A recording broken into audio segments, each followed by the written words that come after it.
Men, do you know how when you go through the day, let's say a work day, and you're going to work and you're walking, let's say from the train to the office, and you want comfortable shoes, and then you're at work and you want work shoes, dress shoes, and then you're going out at night to something and you want something slightly different. So don't you wish that you could take your shoe and just be able to clip on different styles of heel?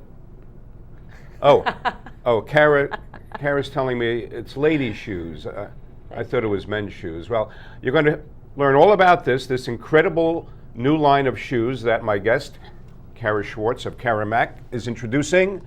And I am Bruce Apar, and you are watching Hudson Valley WXYZ with Bruce the Blog. We have a really big shoe today.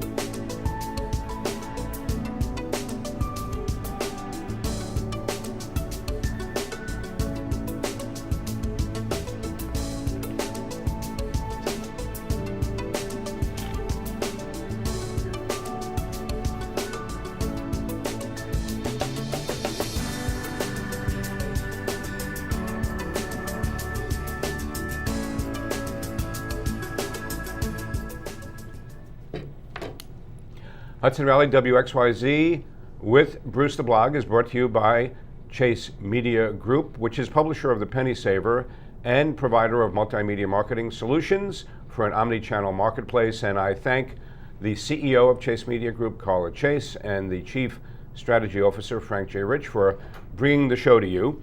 And what we do on Hudson Valley WXYZ with Bruce the Blog is bring you outstanding citizens from this area who are making unique contributions to our quality of life that we think you should and you want to know about. And also we like to explore interesting ideas and issues and topics that affect all of us. And you can also see all of the past shows on YouTube by going to Hudson Valley WXYZ. You just type that into the search field on YouTube and you'll see all of our past shows come up. And my guest, as I was saying at the outset, is Kara Schwartz of Kara Mac Shoe Candy. Kara and I have known each other quite a while through golf and our foundation. Yes. and your great volunteer work for Relay for Life. Thank you. And all kinds of things. And I was just trying to have a little fun at the start of the show with the concept that Kara came up with. But why don't we start, Kara, by talking about what the concept is, and then we can go from there. Okay, so thanks so much, Bruce. So basically, I have an interchangeable lady shoe company, and people say, well, what's an interchangeable lady shoe company? And the best way to explain it is to really show it. Yeah. So I have a shoe. In fact, I have a number of shoes. Right. That look like any other shoe that you would buy. This particular one we call the Patent Party. It's a basic, almost a ballet flat, but we have a nice half-inch heel, which is actually ergonomically better for a woman to walk in than a flat heel or no heel. Terrible, terrible for the feet. Flat heels are, you saying? Flat. Yeah, okay. Terrible. Right. So this has a little bling on the back. We call our soul sister. What's interesting, S-O-L-E, S-O-L-E, it's a soul great name. sister, is that even though the heel is permanently attached to the shoe, the heel cover, or a la soul sister, right, is removable.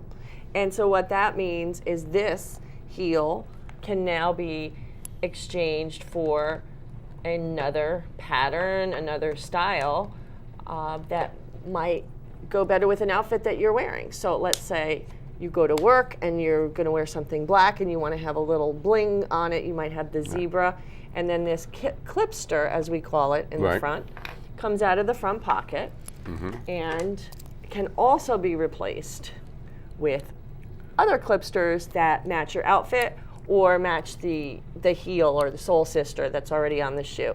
And so that just gets placed in front. And so all of a sudden you have a brand new shoe. So do all of the soul sisters and clipsters, they all match, even though you don't have to wear them that way? No, right? you don't have to. Right, but I'm saying, but if you have something in this pattern, then you also have a a soul sister in the same pattern in every case? That's what I'm saying. Yes, we do. Yeah, It's right. designed that way, Right. but it's a la carte. It's like a Well, you a buy la them carte separately. menu. You can buy them separately. So right. for example, and I don't have my whole collection with me, but if I wanted to put a red bow on this and a blue bow or a blue soul sister on the back, and wear these for 4th of Mix and July, match, mix and know, match, right. you can mix and match. Well, So you Dorothy can have- Gale from The Wizard of Oz would have had a field day with your shoes. Absolutely, I hear that all the time. Yeah. And how many styles of shoe, Kara, do you have? Okay, Shoe so candy, I the should shoe say. candy, Right. yes. That's a So, great name too, shoe candy. Thank you. So we started with just the patent party. Then this is the smoking hot slipper, which I love Okay. my smoking hot slipper. Same removable soul sister heel cover. Right. So this soul sister can go on this shoe. Right. For example, the difference with the smoking hot slipper is that the interchangeability on the front is based on a snapping system. Oh, Okay, so it's a different. So it's a different because it's a form smoking of- slipper, form so it of has a affixing different. it, right, Correct. right. So this particular clipster on the Right. front goes from right to left, as opposed And to it being seems that's inserted. very simple to do. It's very, right? very simple. Yeah. Very simple. And by the way, just before we step forward, what is that? Oh, that's my heart. My heart is in every soul. My Soul. heart is in your soul. That's great. S-O-L-E. No, that's Yeah. really cool. That's a little signature Right. of mine.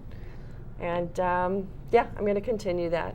No, that's a- my Flop Girl pink, or excuse me, my Kara Mac pink. Pink, color. okay. Yes, Nice. I love the pink color. So these are two of the styles. These are right? two of the styles. And how many are there? 5? Right now there are 1, 2, 3, 4, 5. 5, yeah.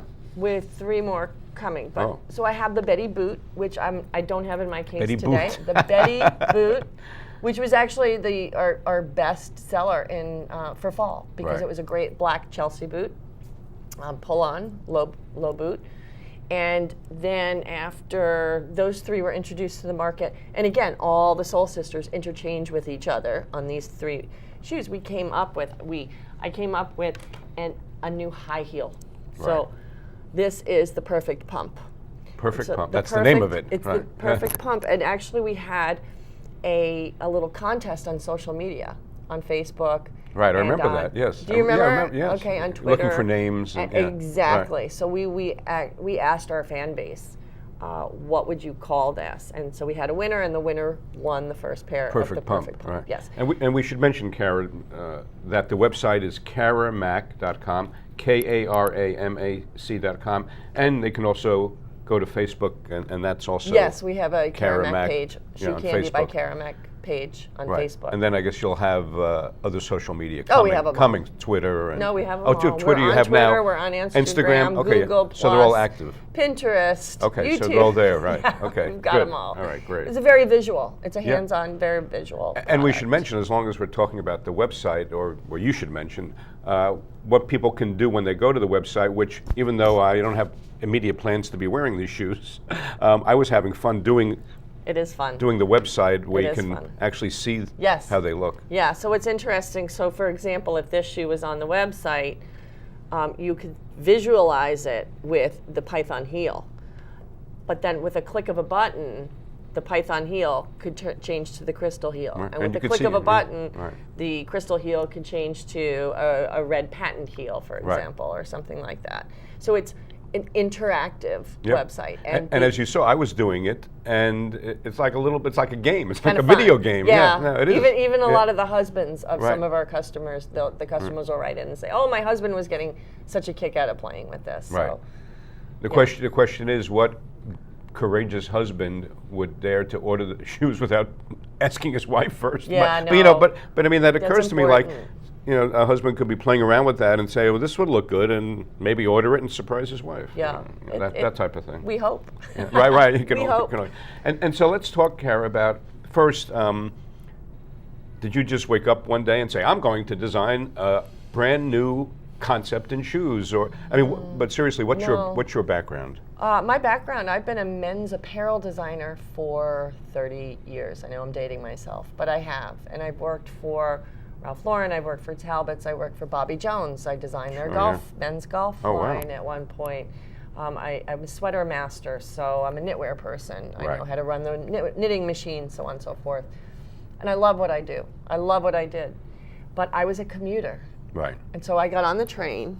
First of all, where I parked my car and then had to walk to the Metro North train station was like, no, I'm Mount Kisco. I'm Mount Kisco. Okay. But it was like a quarter of a mile just to get to the train station. Yeah, that's right.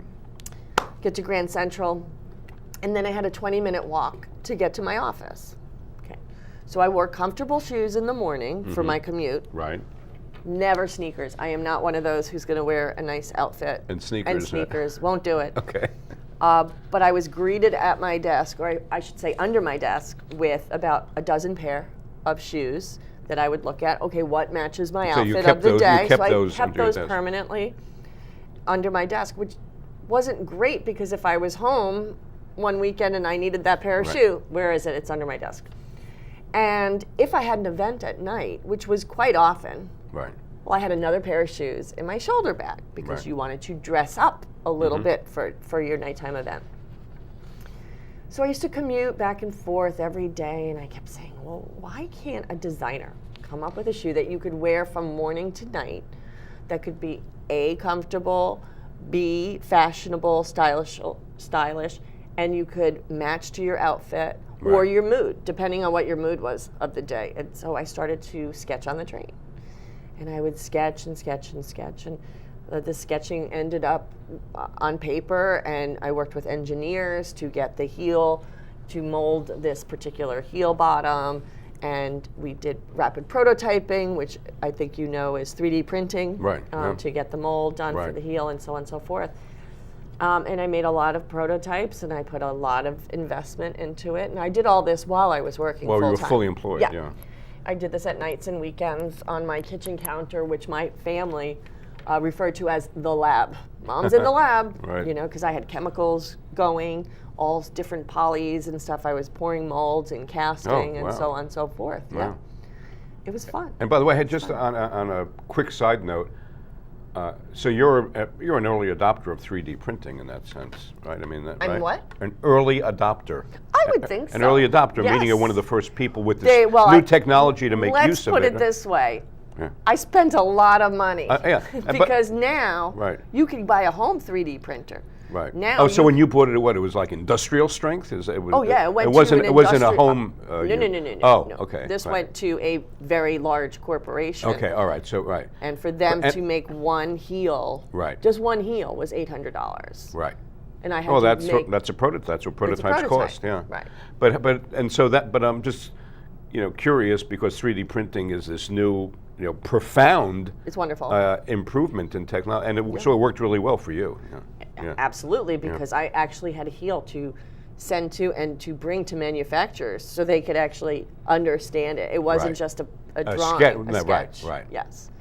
Right. But prior to that, I was actually casting and molding and casting my own heels. Yourself, yeah. Myself. So I did have a sample, right? But it wasn't. Right. It wasn't perfect. Right. It was. I was able to use it for display and discussion purposes. Right. But it wasn't perfect. And so, as far as you could tell, and I know you've said that you did a patent investigation. So nobody else before this had this kind of clip on the heel? No, I did a full patentability search. Right. I did hire attorney to do that. Patent attorney, Absolutely, because it's a lot of money to invest, to apply for a patent as well as following through, and it just made absolutely no sense to do that investment until we had a clearance. So we basically got clearance that this idea does not exist in the U.S. Patent and Trade Association world, which so you have patent pending now? We are patent pending. It unfortunately could take 2 to 3 to more years to actually get a patent. But that patent pending, the first one is on the heel. Actually, I have 4 in work right now. So I have the heel, I have my Clipster pocket on the front.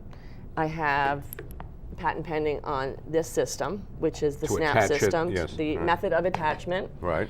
And then we haven't even started to talk about our newest invention, which is the stunning sandal. So the stunning sandal, which has, again, the removable heel cover, also has a removable strap system. Right. Oh. And so now we also have a patent pending on the removable strap So system. that whole thing comes off. Yeah. So this comes off. Oh, that does. The straps. No. That comes off. This comes off, and I can exchange something you just saw, this really casual, fun, Right. colorful, almost Lily Pulitzer looking strap that could be worn during the day Right. or, weekend on the beach. I don't have my glasses on, so. And with one pair of sandals. Oh, then you can change it into a dress sandal. Right? Exactly. Yeah. For evening wear, right? All right, I need to put my glasses on. This is very blurry. Okay. No, you're doing And- fine. And voila. Yeah. Okay. And so, how did you alight, so to speak, on doing it this way, the clip for the heel, as opposed to, I know you had mentioned you originally thought it would be a replaceable heel. Yeah, when I first started working on the idea, by the way, I just have to show this. Beautiful, because, yeah, that's right? really nice. So we just went to completely Right. casual Right.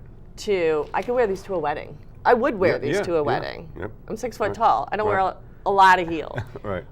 This wedding party could wear this. I mean, it's just, Right. we love the stunning sandal. There's so much we can do with it. From beach to banquet. That's what I would say. I love it. Right. You're hired.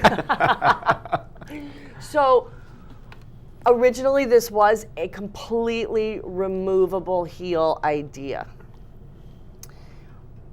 I had some girlfriends over. Actually, they were girlfriends a couple of years ago. We were working on a Relay for Life project. Right. And so my whole team was at my house stuffing something or getting Right. something ready. And I said, ooh, this is a really good demographic of women to ask this question. So they were the first ones I showed some of my ideas to. And I got, ooh, I love it. And oh my gosh, that's such a great idea. And you should go on Shark Tank, which I hear at least 10 times a day. But one woman said, Yeah, you should, by the way. So now it's 11 times. right, thank you. One woman said, you know what, Kara? I love your idea, but I don't like the idea that the heel is removable. That scares me. I would be afraid that heel might fall off while I'm walking Right. and I could get hurt. And I took that to heart and I thought about it and I said, you know what, she's right. So I completely changed the idea from a removable heel to the removable heel clip. And I know that right now there are some companies, one in particular, I think she's in Paris, who does offer a removable heel. And as a consumer, nothing to do with competition, I personally would not buy that, Right. knowing that heel had the possibility of falling off. So. No, I mean, that makes sense. Yeah, That's so I'm really glad that my friend was over that day, and Mary Jane, thank you very much. And so when, Kara, did you actually launch the company with product? Okay, I would say November 29th of 2014, so about 7 months ago. Right. It was Small Business Saturday, and I was just determined to show off my small business. And that we should remind people, or if you don't Yeah. already know, it's the Saturday right after Thanksgiving. That's right. Yeah. And I didn't have a space to sell at retail, and so I had it at my house. And I ordered the Small Business Saturday kit from American Express. That's right. Yeah. And it's still at my doorstep. It says support your small local business. Yes, right. We had those at Chase Media Group, the doormat, right, and Yes. things like that. Yeah. Yeah, It's and the very nice, bags very nice and so kit. on and so Yeah. forth. And I felt very proud that what a great day to launch Right. on a small That business. makes perfect sense. Yeah. And I did have a number of fabulous girlfriends come by, tried on, saw for the first time, played with the different designs. And I did very well, very well. And it's been a lot of word of mouth sales Right. because we cut out the middleman. At this point, we Right. sell direct, Right. which is why we are not in any retailers. Right. Because if we were in a retail, our price would be double what it is right now. Right. We're not cheap. I will be the first one to tell you that. Mm-hmm. But our quality is outstanding. Yep. Because who wants to wear an interchangeable shoe if the shoe is going to fall apart? What good are all No, these right, extra right. changeability options Right. if the shoe is going to fall apart? Right. So it is superbly made in what is known as the leather shoemaking capital of South America. Right. And I'm in the same factory that Tory Burch, do you know who Tory Burch is? Of course I know Tory. Ran her first production run ever. One of my BFFs, by the way.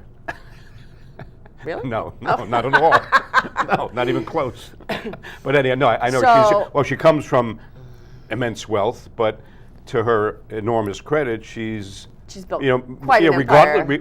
Regardless of that, I guess you would say. I mean, probably had some money to invest to begin with, but even so, she's obviously extremely talented in her own right. Yeah, she has great taste. Great designer, yes.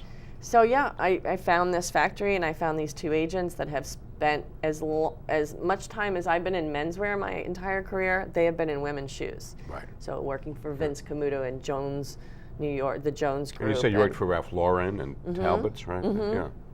Me personally, but yes. That was in apparel, men's apparel. Right. Yes. So these two men that I hooked up with, and I found on LinkedIn of all places, and they've been helping me. Yeah, that's interesting, by the way. That I found my manufacturers on LinkedIn? It's a testament to social media in general and LinkedIn in particular that you were able to start a business with some help from LinkedIn, right? Yeah. Yeah. So, I've been working with them. It seems like years, but really it's only been about 10 months because I'm only in business. My first sale 7 months ago. Right. Yeah. And well, clearly you're not having these manufactured on a shoestring. No. As a matter of fact, we are bootstrapping the business.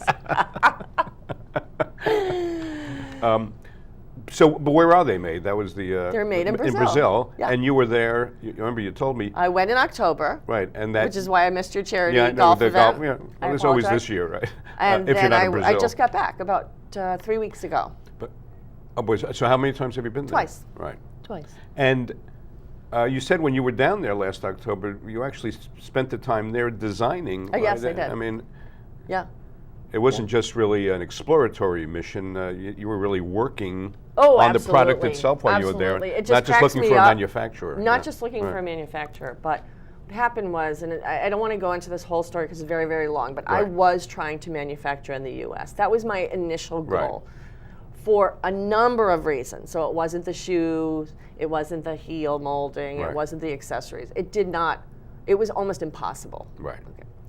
So where was the next best place? So to me, it was either Italy or Brazil. South America, yeah. No China, no Eastern Europe, anything. Right. I knew exactly where I wanted to be, and I hit it. I hit it good. That's great. In Brazil. So sort of like first time out in a way, right? Absolutely. I mean, yeah. So that was, I guess I started working with them last summer. Right. In order to have the first production run delivered to the warehouse in November. And also along the way, you had somebody you described as a really critical mentor. Oh, right, gosh. Yeah. So do you watch Shark Tank? Yeah, no, it's a fun show. Yeah. Okay, so you know who Damon John is. Yeah. Okay, so Damon John is one of the sharks. Right. Well, Damon John also, and I don't think they're going forward with it the way that I went into it, but they had an academy. It's called the Damon John Academy for Entrepreneurs. Right. And I spent 3 days with 59 other companies in a room, in a hotel room, a very large hotel room in Manhattan with classes. 3 days of solid classes about what you need to do to register your name, how you start getting credit, how to write a business plan, like everything you would need to know about starting your own small business. And some people were like me, hadn't launched, just had the idea. And other people had been in business for a couple of years, but maybe they just needed a little, they weren't doing very well and they needed to learn a little bit more. So I took this 3-day class, and then I spent 3 days at his offices in Daytona Beach, Florida, working with mentors that were employed by him. So I had a business coach, I had a marketing coach, I had a social media coach, and it was all about me. It was all about But now, were you my there company. by yourself? Were there other entrepreneurs like you there? The 3 days I was there were 3 other Others, entrepreneurs. okay. With their own teams? They had their own teams. Right. Yeah. Right. So that was part 2. And then part 3 was I actually had a one-on-one meeting With him. with Damon. Right. It was almost exactly a year ago. It was May 31st, 2014, to think that Right. I met him just 1 year ago, and all Right. this has happened. Yeah. But it was a beautiful Friday morning. It was just gorgeous out, and I stood and looked up at the 66th floor of the Empire State Building, which is where he has his FUBU office, which is, I don't know if FUBU is his FUBU, clothing yeah. line that Yes. really put him on the map. Yeah. And I sat with as close to him as you and I are right now, and I pitched him. And at that point, all the shoes I had, I made. I got handmade the Handmade, sandals. I did have the 2 patent shoes, these 2 made in a factory in Queens, but they weren't exactly to spec, but they gave the idea of what I was trying to do. And it was so nerve-wracking because the first 15 minutes I sat with this man, he gave me 0 eye contact. 0. And do you know what that's like? Yeah. Oh boy, that's extremely disconcerting. Yeah, it was horrible. And do you know why? Was he aware he was doing that, or is it? Well, I don't think so. But it threw me into a Yeah. little bit of a tizzy to the point where I messed up on my pitch and all that, and I just didn't feel like I was getting his attention. And Right. But I'm saying that's why I wonder if he does it on purpose. Well, I later found out it's a defense mechanism because he meets so many people, he hears so many ideas. Right. What if he doesn't like That's your what- that's idea? what I He mean, doesn't right. want to connect with you Right, on that right, personal level. right. So, but it was just so exciting so when he finally engaged in the conversation, and he's throwing his ideas at me, and he's like, this could be the Build-A-Bear workshop for women's shoes. Like, can you imagine going into this Build-A-Bear factory for women's shoes? Right. And it was his ideas melded with my ideas, and he threw his hands up at one point and he said, this can be huge. And it was just, such an amazing day for me. And that was the proverbial aha moment in a sense, right, for you. It was, yeah. because up until then, I had friends and family. This is such a good idea. You have to go for it. I needed someone I'd never met who had a space in that, a foot in that space. Right. Another no pun intended. Right. Right. And someone who could really look at this and see what I was seeing. And after I left that day, I quit my job the next day, and I've been doing this full time because up until then, this was like a part-time hobby, right? Almost. No, well, congratulations, Kara. I mean, as you proceed to kick this into high gear, which I know you will do, because I know you. No, and this is really impressive what you've done in a very short period of time, and time is up, by the way, for us. But I just want to shoehorn in the fact that you also used Kickstarter, the self-funding, and you did very well with it. Just for the sandal. Yeah. Right. Yeah. And you did right. You were happy with the results from Kickstarter. We were happy. You got 152 contributors. We had 152 contributors, but we had a goal, and our goal was $20,000. Right. And we actually ended with almost $25,000. Yeah. So almost 25% more. Right. I just about finished shipping this week. Right. The orders that we took on Kickstarter. There's a handful, and really I'm waiting for some of the people to give me their shoe size. Yeah. They didn't give me their shoe size. So I think I'm 10E, by the way. Anyhow, we really have to start to close it up. But thanks to Kara Schwartz of Karamac Shoe Candy. And as we do close it out, we just want to remind everybody that in every one of the shoes, Kara's heart is in your soul. So anyhow, thanks again, Kara. And good luck, which I know you don't need too much luck, but you're doing a great job. And thank you for watching Hudson Valley WXYZ with Bruce the Blog. And remember, when Bruce the Blog listens, people talk. Thank you.